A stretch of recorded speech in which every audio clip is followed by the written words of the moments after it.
to Knitting Books, etc. My name is Cristina and I'm coming to you from Lisbon, Portugal.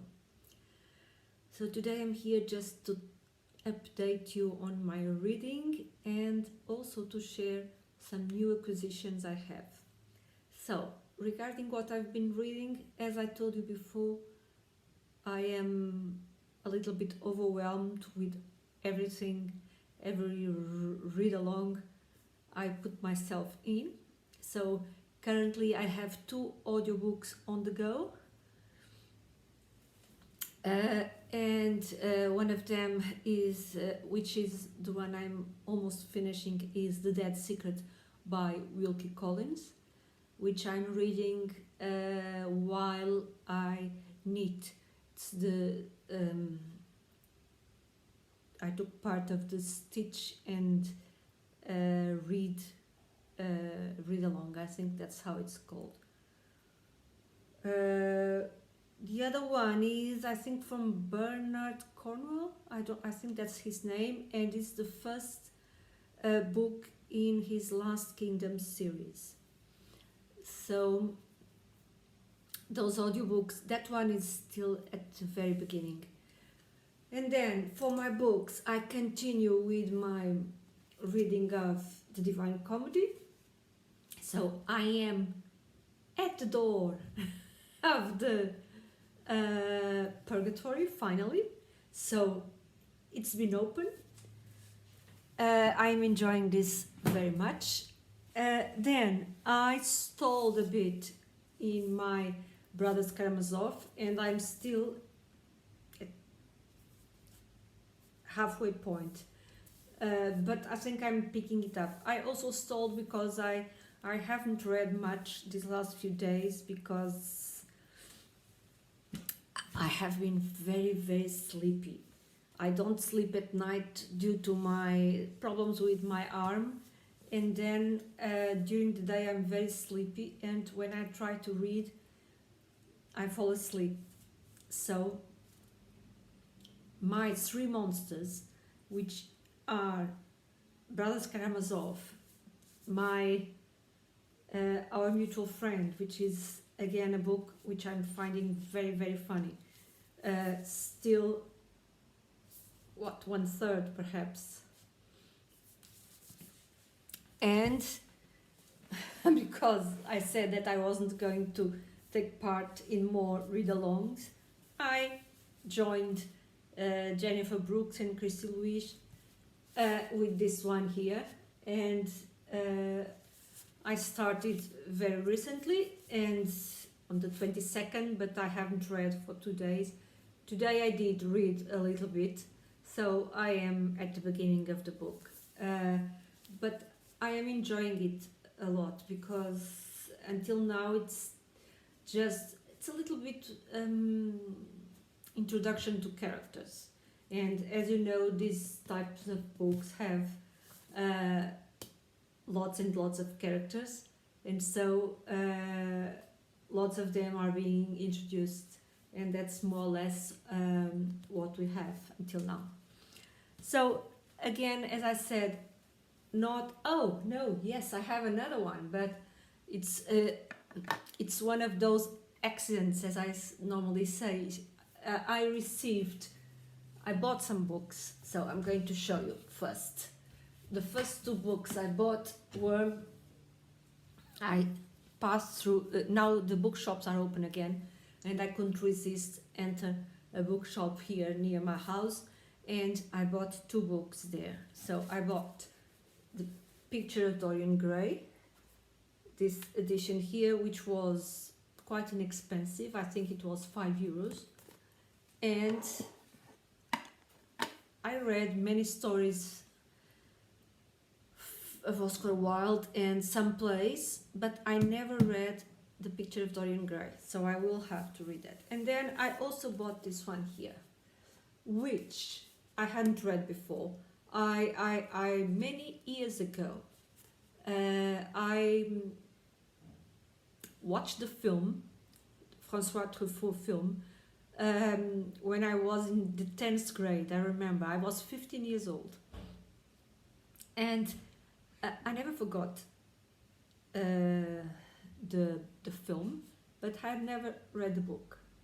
So the other day I found the book, and as I normally say, accidentally I started reading it, and I read it in 2 days. So it's a little bit creepy as how many of the things described here exist now in our world, especially the alienation of many people that don't stop to talk and think. And it's quite creepy. And also the fact that people tend to just they just want to have fun and don't want to bother with anything. And I actually found here, well, I didn't put a mark, but and I should, because it's a quote, I think, well, I cannot find it now, but I know that I even put it in my Instagram, where he says that the main character says that people should be bothered sometimes. So I enjoyed the book a lot.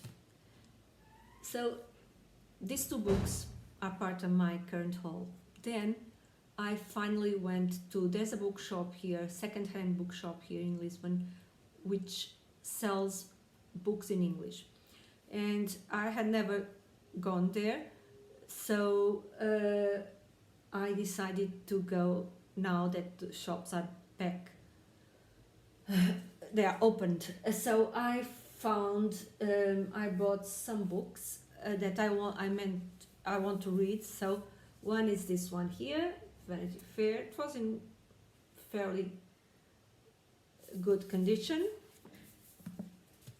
I always intended to read it, so also two Charles Dickens books, because I don't have them in my library and I want to, and they were also in good condition. This one a little bit less, the spine is a little bit here worn, but not bad anyhow. And finally, one biography of Jane Austen. I have no idea if it's good or not, but I will try. I'm going to read it and we'll see. Okay, then I also received two books I had ordered online, and to my Lord of the Rings collection.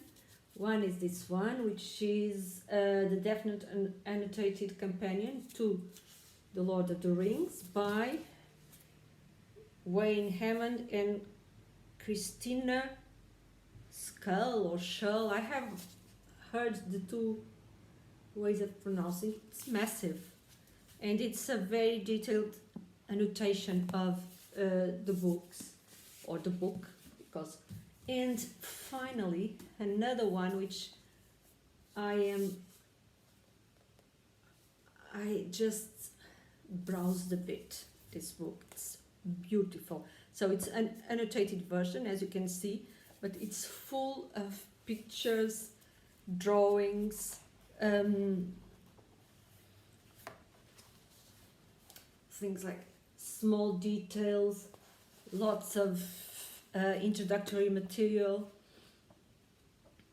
It's a lovely, lovely edition. I am very pleased with it.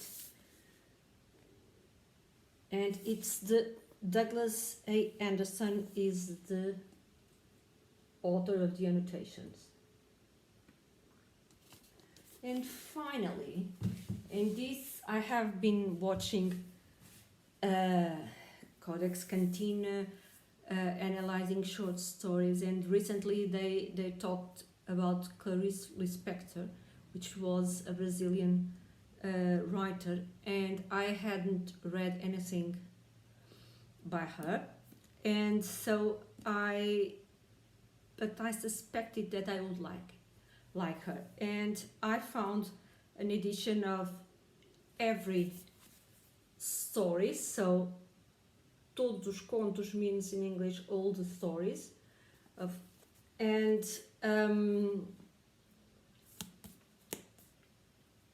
it has everything, every short story she wrote. It's amazing. Actually, I then watched the last interview she did on TV in the year that she died.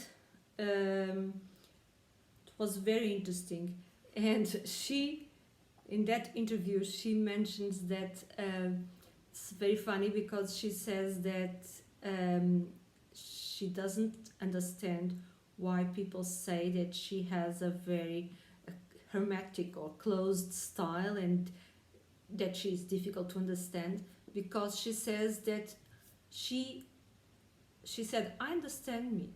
So she said that her stories were very plain and simple for her, except for one, which is a story, I haven't read it yet, but she mentions one specific story, which is I guess in English might be the hen and the egg, or the chicken and the egg. I don't know how it's in English.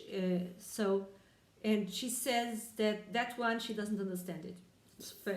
I found the interview very interesting and a little bit sad, because when she did the interview, she didn't know she was sick.